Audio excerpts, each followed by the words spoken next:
LPG ಗ್ರಾಹಕರಿಗೆ ಸಂಬಂಧಪಟ್ಟಂತೆ ಕೇಂದ್ರ ಸರ್ಕಾರ ಹೊಸ ನಿಯಮ ಜಾರಿಗೆ ತಂದಿದೆ ಅಂತ ಹೇಳಲಾಗ್ತಿದ್ದು, ಈಗಾಗಲೇ ಎಲ್ಪಿಜಿ ಸಂಪರ್ಕ ಹೊಂದಿರುವವರು ಪಿಎನ್ಜಿ ಸಂಪರ್ಕ ಪಡೆದ ಬಳಿಕ ಕೆಲವೊಂದು ನಿಯಮಗಳನ್ನ ಪಾಲಿಸುವುದು ಕಡ್ಡಾಯವಾಗಿದೆ.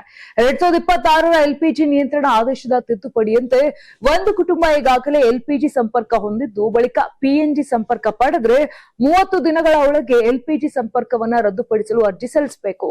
ಇನ್ನು ಪಿಎನ್ಜಿ ಸಂಪರ್ಕ ಪಡೆದ ಬಳಿಕ ಹಳೆಯ ಎಲ್ಪಿಜಿ ಸಂಪರ್ಕವನ್ನ ಹಾಗೆಯೇ ಮುಂದುವರಿಸಿಕೊಂಡು ಹೋಗಲು ಅವಕಾಶ ಇರುವುದಿಲ್ಲ. ಅಲ್ಲದೆ ಪಿಎನ್ಜಿ ಸಂಪರ್ಕ ಪಡೆದ ನಂತರ ತಕ್ಷಣವೇ ಎಲ್ಪಿಜಿ ಸಿಲಿಂಡರ್ ನ ಹೊಸ ರೀಫಿಲ್ ಪಡೆಯಲು ಸಾಧ್ಯವಿಲ್ಲ ಅಂತ ತಿಳಿಸಲಾಗಿದೆ. ಆದರೆ ಗ್ರಾಹಕರಿಗೆ ಮತ್ತೊಂದು ಆಯ್ಕೆಯನ್ನ ಕೂಡ ಕೊಡಲಾಗಿದೆ.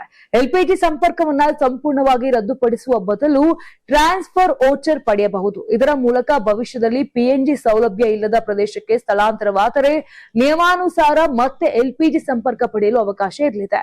ಈ ಆಯ್ಕೆಯು ಉದ್ಯೋಗದ ಕಾರಣದಿಂದ ಆಗಾಗ್ಗೆ ಸ್ಥಳಾಂತರಗೊಳ್ಳುವವರು, ಬಾಡಿಗೆ ಮನೆಗಳಲ್ಲಿ ವಾಸಿಸುವವರು, ವಿದ್ಯಾರ್ಥಿಗಳು ಹಾಗೂ ವಲಸೆ ಕುಟುಂಬಗಳಿಗೆ ಹೆಚ್ಚು ಅನುಕೂಲಕವಾಗಬಹುದು.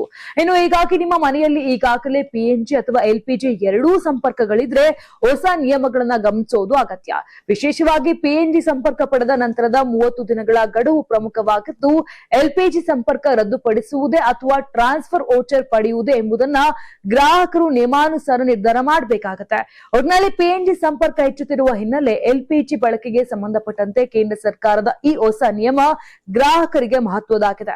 ನಿಮ್ಮ ಮನೆಯ ಸಂಪರ್ಕಕ್ಕೆ ಈ ನಿಯಮ ಅನ್ವಯಿಸುತ್ತದೆ ಎಂಬುದನ್ನ ಸಂಬಂಧಿತ ಎಲ್ಪಿಜಿ ವಿತರಕರು ಅಥವಾ ಅಧಿಕೃತ ಮಾರ್ಗಸೂಚಿಗಳ ಮೂಲಕ ಖಚಿತಪಡಿಸಿಕೊಳ್ಳುವುದು ಉತ್ತಮ.